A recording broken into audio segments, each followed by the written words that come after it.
Rajasthan BJP में चल रही खींचतान के बीच कई सवाल राजस्थान में बीजेपी की राजनीति को प्रभावित कर रहे थे। आज गृह मंत्री अमित शाह के भरतपुर दौरे में इन सवालों के जवाब इशारों और संकेतों के जरिए मिलते दिखाई दिए।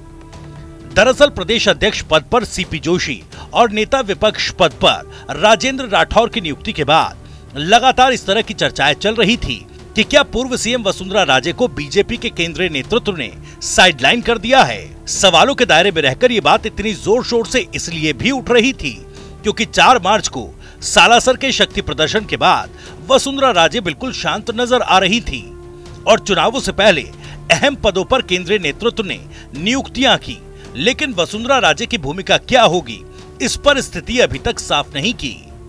हालांकि आज अमित शाह के दौरे के दौरान पूरी राजस्थान बीजेपी एक साथ नजर तो जरूर आई, लेकिन गृह मंत्री अमित शाह ने अपने संबोधन में इशारों में सचिन पायलट की मिलीभगत वाले आरोप को हल्के अंदाज में दोहराते हुए कह दिया कि वसुंधरा जी लिहाज करने वाली नेता हैं और इसके बाद गहलोत सरकार पर तल्खअंदाज में भ्रष्टाचार और तुष्टीकरण के आरोप लगा दिए। मित्रों, अभी वसुंधरा जी ने कहा कि विकास के बहुत काम किए हैं। उन्होंने लॉ एंड ऑर्डर की सिचुएशन की। वसुंधरा जी थोड़ी लिहाज रखने वाली नेत्री है हमारी। वसुंधरा जी सिर्फ कानून और व्यवस्था के आंकड़ों में नेगेटिव विकास नहीं हुआ, परिवारवाद का विकास भी इस गहलोत सरकार ने किया है। गहलोत सरकार ने वंशवाद का विकास किया है, जातिवाद को भड़काने का काम किया है और इसके साथ साथ तुष्टीकरण की पराकाष्ठा कर राजस्थान के अंदर हिंसा का नंगा तांडव करने का इनको अधिकार दिया है। राजस्थान की जनता त्राही त्राही पुकार चुकी है।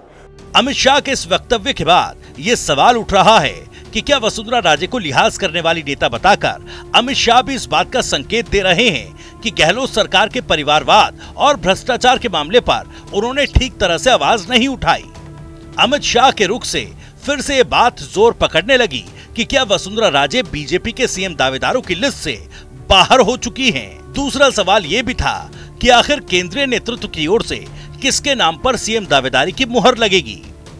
हालांकि इसे लेकर गृह मंत्री अमित शाह ने कोई स्पष्ट बात तो नहीं की, लेकिन गजेंद्र सिंह शेखावत के केंद्रीय मंत्री के तौर पर किए गए कामों का जिक्र करते हुए उनके लिए मंच से तालियां जरूर बजवा दी। राजस्थान के अंदर कई सारे इंफ्रास्ट्रक्चर के काम किए हैं, जन औषधि केंद्र बनाए हैं, लगभग कपास और धान की एमएसपी, धान में 2040 रुपया, कपास में 6080 रुपया करी, राज्य मार्ग और मुख्य विकास कार्य के लिए 1600 किलोमीटर सड़क दी है, 80 लाख किसानों को किसान सम्मान निधि दी है, 81,20,000 शौचालय बनाए हैं। हमारे गजेंद्र जी बैठे हैं, जल जीवन मिशन के अंदर 4272 करोड़ रुपया खर्च कर ताली बजा दो एक बार गजेंद्र के लिए। 4200 करोड़ रुपया खर्च कर राजस्थान के हर धानी में, हर गांव में, हर घर में पानी पहुंचाने का काम किया है। लगभग 1228 किलोमीटर की सड़कें समाप्त हो चुकी है और हर घर में शौचालय भी बना है। गृह मंत्री ने भरतपुर से चुनावी शंखनाद किया। भरतपुर को पूर्वी राजस्थान का दरवाजा भी कहा जाता है और इस दरवाजे पर खड़े होकर जो बातें गृह मंत्री अमित शाह ने कही और जो संकेत दिए, उसके बाद पूर्व सीएम वसुंधरा राजे की टेंशन बढ़ना लाजमी है। वहीं सीएम दावेदारी के सवाल पर मिला इशारा क्या बीजेपी के केंद्रीय नेतृत्व का इरादा भी है, ये आने वाले वक्त में पूरी तरह साफ हो जाएगा।